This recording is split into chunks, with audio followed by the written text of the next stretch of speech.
하나님의 말씀 보겠습니다. 마가복음 2장 1절부터 12절까지입니다.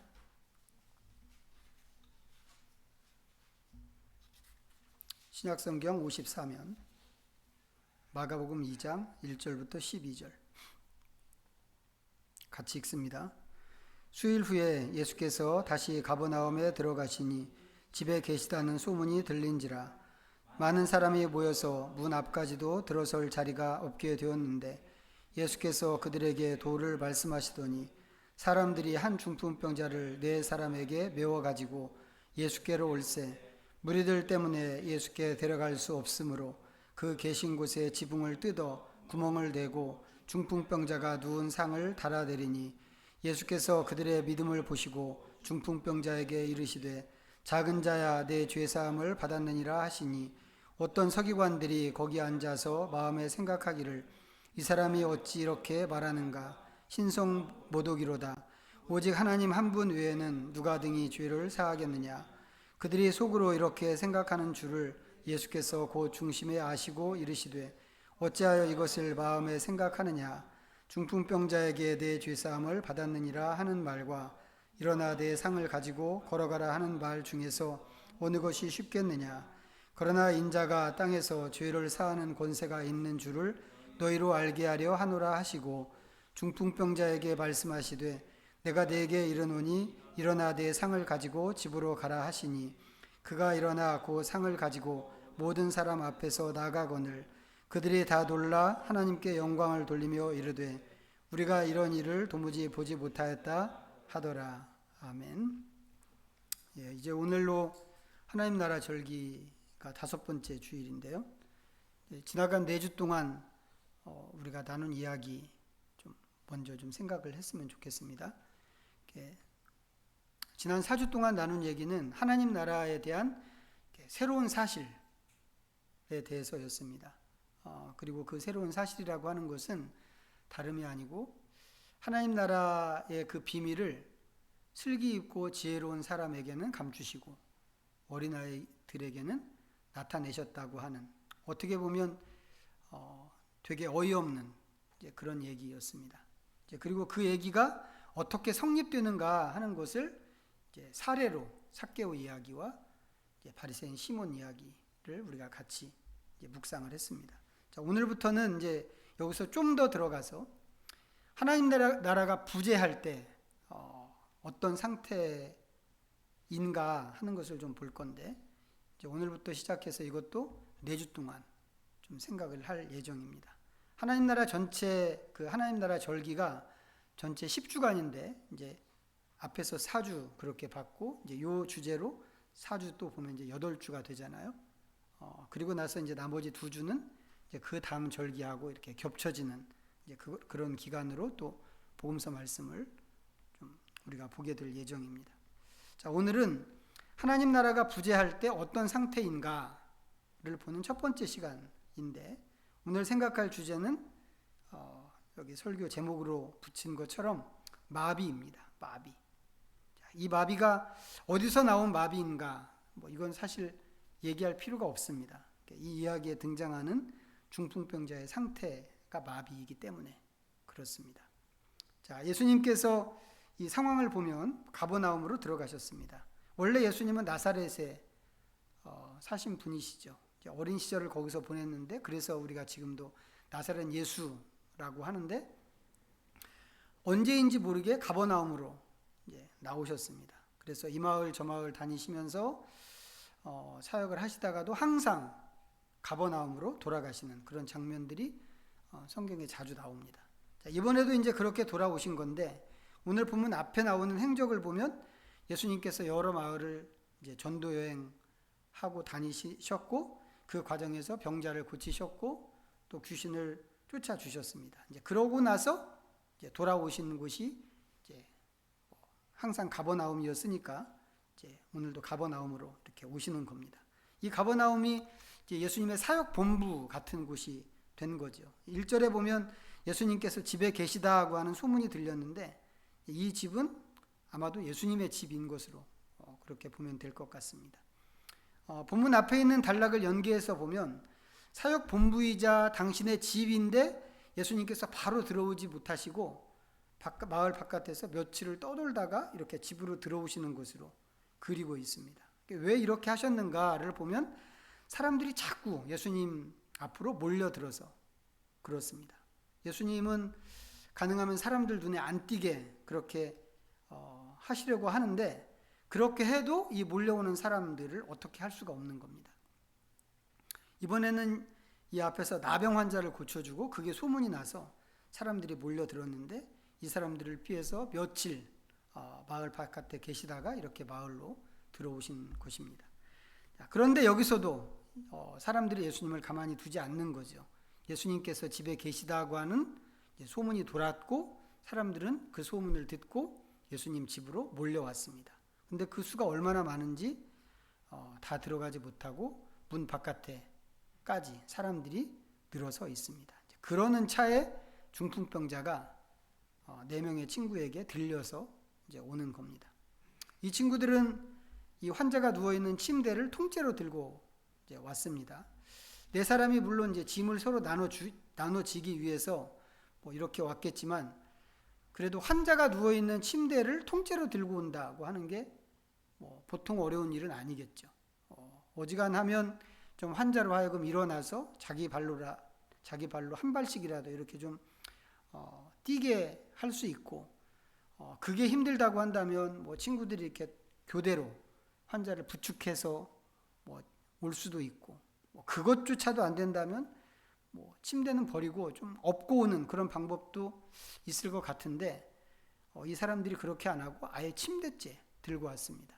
이걸 보면 이 환자의 상태가 이렇게 할 수밖에 없을 정도로 어려웠다고 하는 것을 우리가 생각할 수 있습니다.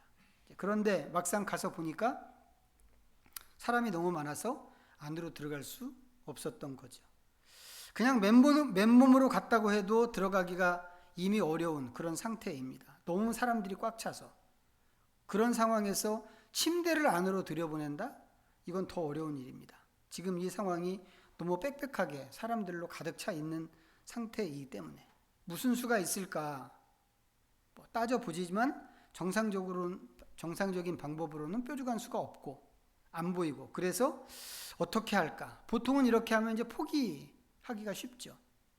그런데 이 친구들은 포기하지 않고 지붕 위로 올라갔습니다.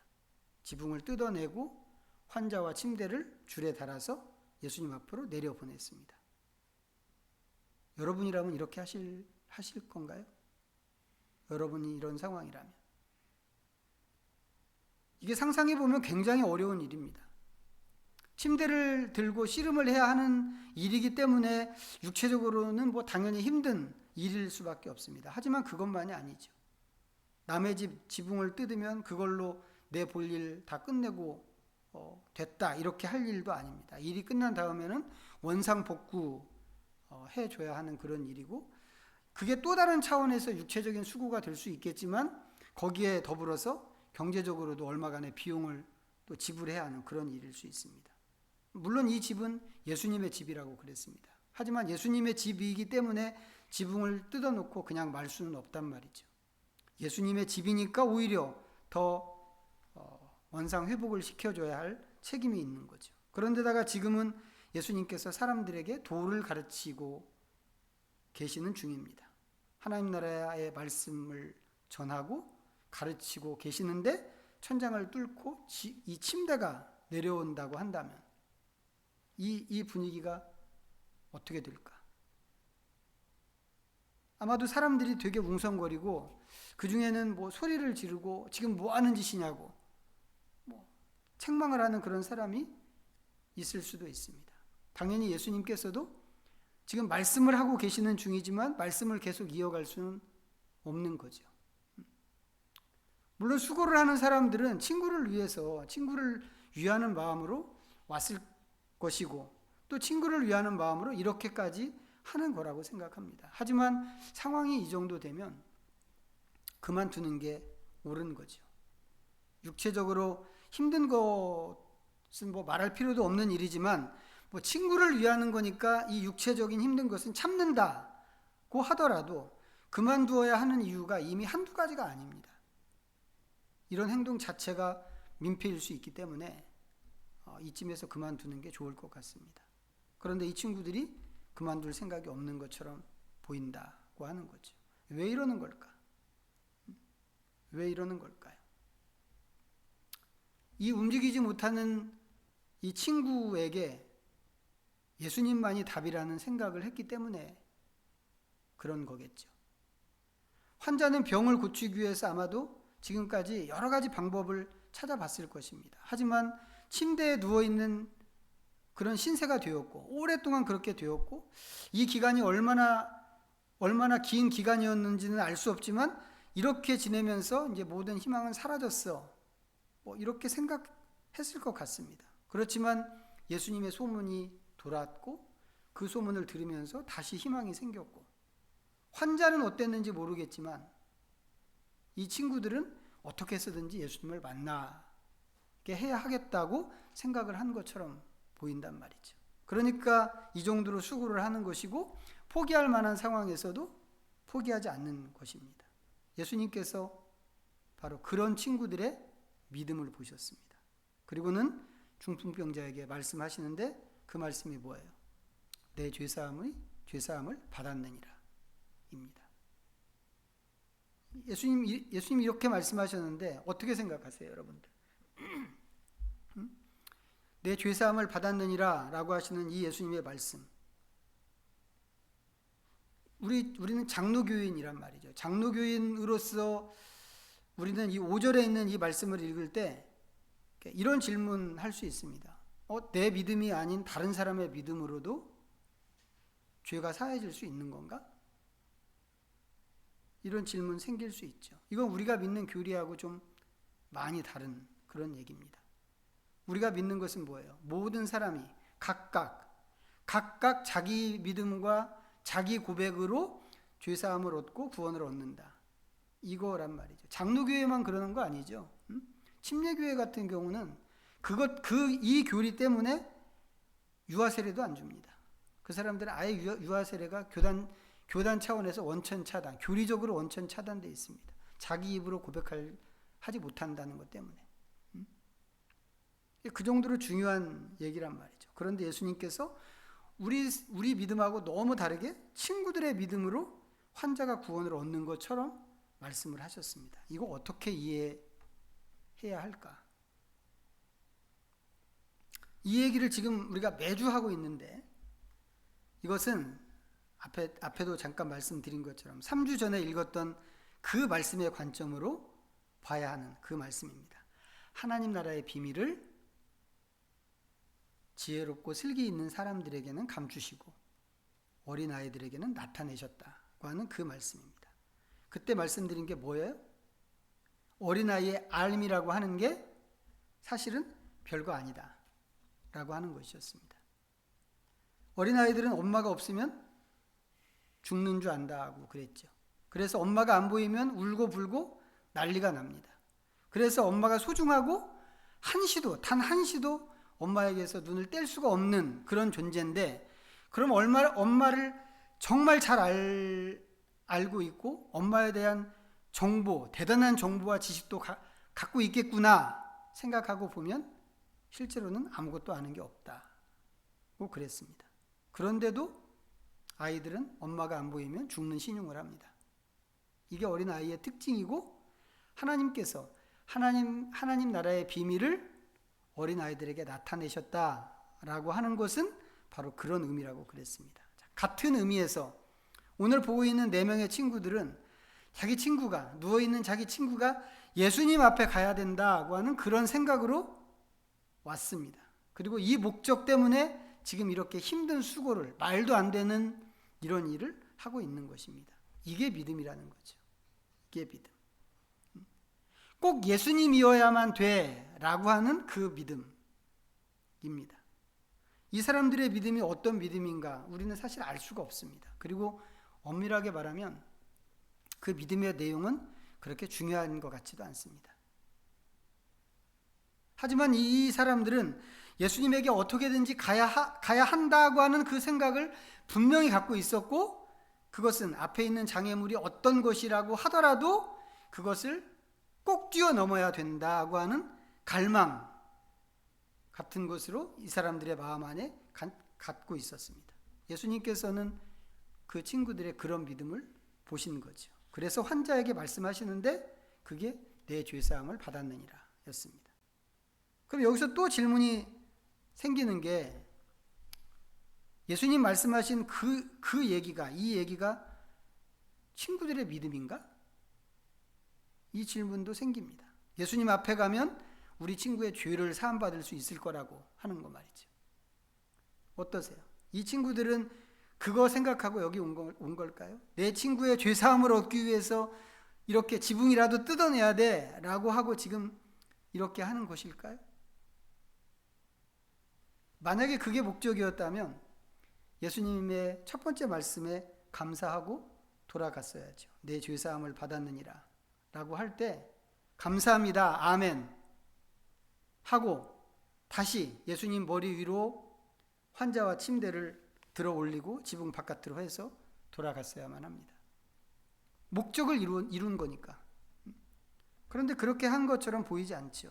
죄사함이 선포되었는데도 불구하고 이 사람들은 그냥 그 자리에 있습니다. 그 죄사함 때문에 오히려 예수님과 바리새인 사이에 약간의 긴장만 생겼습니다. 그런데도 이 사람들은 그 긴장 분위기를 다 그냥 감당하고 그 자리에 그냥 있습니다. 가지 않고.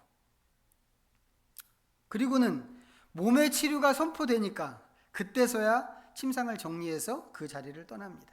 이 사람들이 뭐예요? 죄사함 받자고 여기 온 게 아니라는 거죠. 이 사람들은 처음부터 생각하는 것이 몸의 치료를 받는 걸 생각하고 여기 왔습니다. 그런데 예수님께서 몸을 치료 안 해주시고 죄사함을 말씀하셨고 그 말씀이 그 방 분위기를 아주 얼음장으로 썰렁하게 만들어 버렸습니다. 예수님은 왜 이렇게 하셨을까요? 수군거리고 있는 바리새인들에게 주시는 예수님의 질문이 9절입니다. 9절 다시 한번 보실까요? 9절. 자, 같이 다시 한번 읽어보겠습니다. 시작. 중풍병자에게 내 죄사함을 받았느니라 하는 말과 내 상을 가지고 걸어가라 하는 말 중에서 어느 것이 쉽겠느냐? 그리고는 바로 이어서 그러나 라고 하시고 말씀을 이어가시죠. 무슨 말이냐면 예수님께서 하실 수 있는 말 중에 쉬운 말이 있고 쉽지 않은 말이 있는데 예수님께서 굳이 쉽지 않은 쪽을 택하셨다고 하는 그런 얘기입니다. 그게 그러나, 여기 10절에 나오는 그러나의 맥락이죠. 근데 이게 되게 이상한 얘기란 말이에요. 죄사함을 받는 일이 병자나 이 친구들이 이 수고를 감수하고 여기까지 오게 한 목적이 아니었다고 그랬습니다. 그런 목적도 아니고 예수님께서 이런 말씀을 하시는 것이 오히려 방 분위기를 썰렁하게 만드는 그런 일이고 이렇게 하지 않고 일을 쉽게 할 수 있는 길도 분명히 있는데 예수님께서는 왜 굳이 이런 말씀을 하셨을까 하는 것입니다. 이거 이상한 일이죠. 물론 예수님께서는 당신에게 죄사하는 권세가 있다고 하는 것을 알게 하기 위해서라고 말씀을 하셨습니다. 우리는 당연히 이 말씀 중요하게 받습니다. 중요하게 받고 그 사실을 또 믿습니다. 하지만 단지 이것 때문이었을까? 서두에서 말씀드린 것처럼 이제 오늘부터 4주 동안 우리가 이제 하나님 나라가 부재할 때 어떤 상태인가에 대해서 좀 묵상할 예정입니다. 그리고 오늘은 이제 첫 번째 증상으로 마비 상태를 보고 있습니다. 심각한 중풍병에 걸려서 침대에서 나오지도 못하는 이 환자의 상태가 그것이고 환자의 친구들은 그 문제를 해결하기 위해서 장애물을 해치고 예수님에게 왔습니다. 그런데 예수님께서는 이 사람들이 원하는 마비 문제를 풀어주시는 게 아니고 죄사함을 말씀하셨단 말이에요. 왜 그러셨을까 하는 겁니다. 저는 이 예수님의 죄사함 선언을 들었을 때 이제 예전에 처음 떠오르는 생각이 움직이지도 못하는 이 중풍병자인데 이런 중풍병 환자가 죄를 짓는다면 무슨 죄를 얼마나 짓는다고 예수님께서 죄사함을 말씀하셨나? 이 의문이 좀 먼저 들었어요. 근데 예수님의 의도는 그런 게 아니죠. 그런 게 아니고 다른 얘기입니다. 죄라고 하는 것을 다른 차원으로 예수님 말씀하신다고 하는 겁니다. 우리가 예전에 죄라고 하는 이 말이 갖고 있는 신학적인 의미에 대해서 얘기한 적이 있는데, 죄는 기본적으로 화살이 관역에서 빗나가는 거라고 그랬습니다. 그리고 그것의 실제 의미는 하나님에게서 빗나가는 모든 것이 죄라고 하는 것이었습니다. 그것이 우리의 생각일 수도 있고 우리의 습관일 수도 있고 행동이나 말일 수도 있고 뭐든지 가능한데, 하나님에게서 빗나가면 그것은 전부 죄가 된다고 하는 겁니다. 이게 죄가 갖는 신학적인 개념입니다. 예수님께서 말씀하시는 죄사함이라고 하는 것은 그것을 생각하게 하는 말씀이라는 겁니다. 사람이 육체적으로 마비가 된 것, 마비 상태가 된 것, 이거 기본적으로는 아담과 하와가 하나님을 떠남으로 인해서 생긴 결과물입니다. 처음에는 하나님 보시기에 좋았던 세상이었는데 이 보기 안 좋은 이런 일이 왜 생겼지?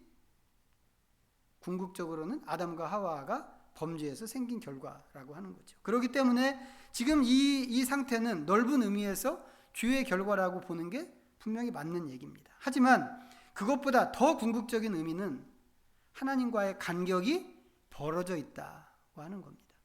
지금도 여전히 벌어져 있다고 하는 거죠. 지금도. 그렇기 때문에 인간은 하나님에 대해서 거의가 무감각합니다. 무감각을 갖고 있습니다. 하나님은 지금도 온갖 것을 통해서 하나님의 뜻을 전해주십니다. 지난주까지 혹시 김요한 목사님 강의, 새로 올라온 강의를 들으셨나요? 지금 계시 얘기, 이제 조직신학에서 제일 먼저 나오는 게 계시이기 때문에 계시 얘기 계속 하고 있는데, 계시는 일반 계시와 특별 계시 이렇게 두 개가 있다고 그랬죠. 특별 계시는 물론 하나님 말씀이고, 특별 계시의 클라이막스는 예수님, 성육신하신 예수님인데, 이제 그거 외에도 일반 계시라고 하는 게 있단 말이에요. 우리의 성품, 자연, 만물, 세상에 돌아가는 원리, 사회의 어떤 형태들, 아니면 인류의 역사, 이런 모든 것들이 하나님께서 하나님을 보여주시는 일반 계시입니다. 지금도 하나님께서는 그런 것들을 통해서 하나님의 뜻을 보여주고 계십니다. 그런데 정작 사람은 못 알아듣는다고 하는 거죠. 하나님의 말씀을 못 알아듣고 하나님께서 보여주시는 그 뜻도 못 알아듣고, 그러다 보니까 하나님의 뜻을 따르지 못할 때가 굉장히 많습니다. 이런 건 사실 지식으로 얻을 수 있는 문제가 아니죠. 그렇기 때문에 하나님 뜻을 아는 게 어려운데, 그래서 우리는 하나님에 대해서 대체로 무감각한 상태로 살아가게 된다라고 하는 게 현실입니다. 예수님 말씀은 그걸 보게 하는 말씀이라고 하는 것입니다. 우리는 눈이 있습니다만, 우리 눈은 대부분 보이는 것만 보는 그런 눈입니다. 물론 보이지 않는 것을 본다고 한다면 무서울 수도 있겠죠.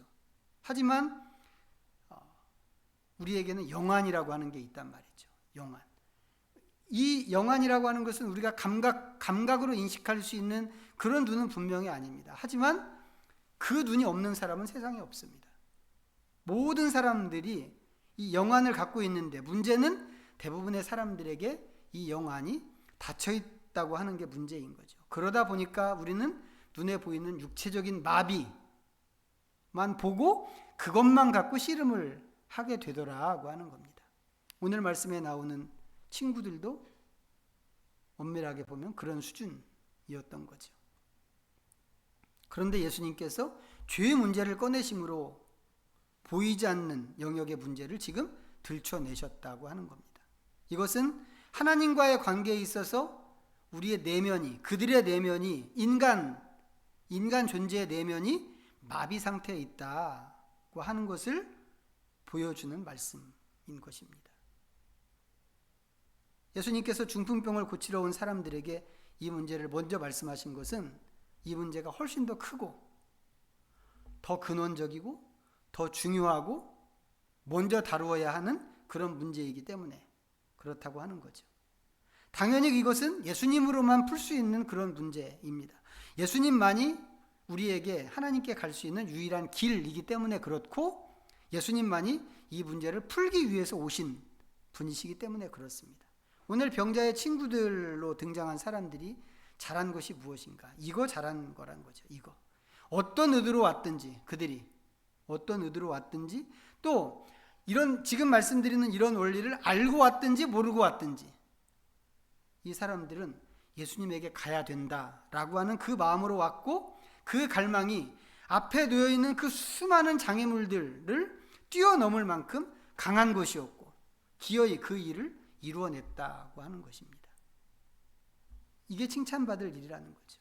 이게 칭찬받을 일인데, 이 친구들이 갖고 있던 이런 갈망, 이런 열심, 이런 믿음이 우리에게도 있어야 되겠다라고 하는 것입니다. 우리는 어떤가요? 여러분 스스로를 한번 생각해 보세요. 육체의 마비가 아니라 영적인 마비, 우리 내면의 마비, 하나님에 대해서 잘 반응하지 못하는 그런 무감각을 지금 말씀드렸는데, 나는 어떤가? 나는 어떤가? 예수 믿고 구원받았어, 이것만 얘기하면 사실 이 부분에 대해서 얘기할 것이 없습니다. 우리는 생각할 필요도 없죠. 하지만 예수님께서 굳이 이런 말씀을 꺼내신 것은 우리의 내면을 그런 차원으로 살펴보라고 예수님께서 말씀하시는 것으로 보입니다. 그래서 우리는 우리 각자의 내면이 어떤 상태인가, 특별히 하나님 앞에서 어떤 상태인가 하는 것을 먼저 볼 수 있어야만 합니다. 먼저 보고, 이게 지금 내 상태가 마비 상태인지, 마비 상태라면 어느 정도나 마비 상태인지, 이런 것들을 보고 이걸 풀기 위해서 예수님에게 어떻게든지 더 가까이 가기를 애쓰고, 또 애쓰는 사람들이 되어야 한다고 하는 것입니다. 첫째는 우리 자신을 위해서 그렇게 해야 하고, 그 다음에는 우리 주변에 있는 사람들을 위해서도 그렇게 해야만 할 것입니다. 아무쪼록 우리 자신과 가까이에 있는 사람 그 누구라도 예수님 앞으로 데리고 가서 이 마비의 문제, 우리 내면에 있는 마비의 문제를 풀 수 있는, 그것을 갈망하고 시도하는 우리 믿음의 식구들이 다 되시기를 바랍니다. 기도하겠습니다.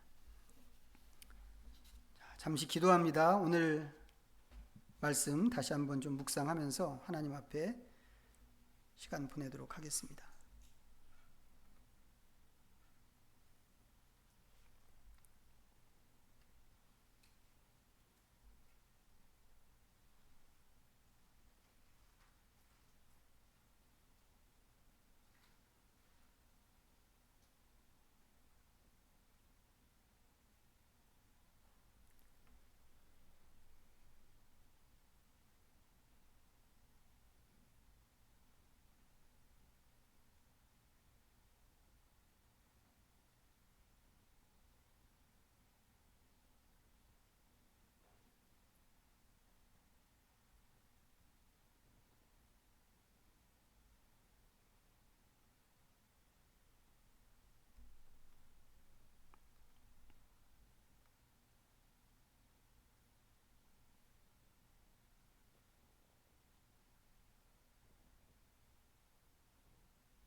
자비하신 하나님, 원하는 대로 몸을 움직이지 못한다고 하는 것은 상상만 해도 정말 비참한 일입니다.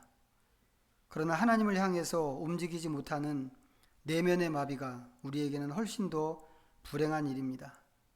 우리에게 남아있는 영적인 마비 상태를 인식하게 하시고, 하나님을 향한 내면의 자유를 깊이 갈망하여 더 열심히 주님을 향하도록 우리를 다스려 주시옵소서. 예수님의 이름으로 기도하옵나이다. 아멘.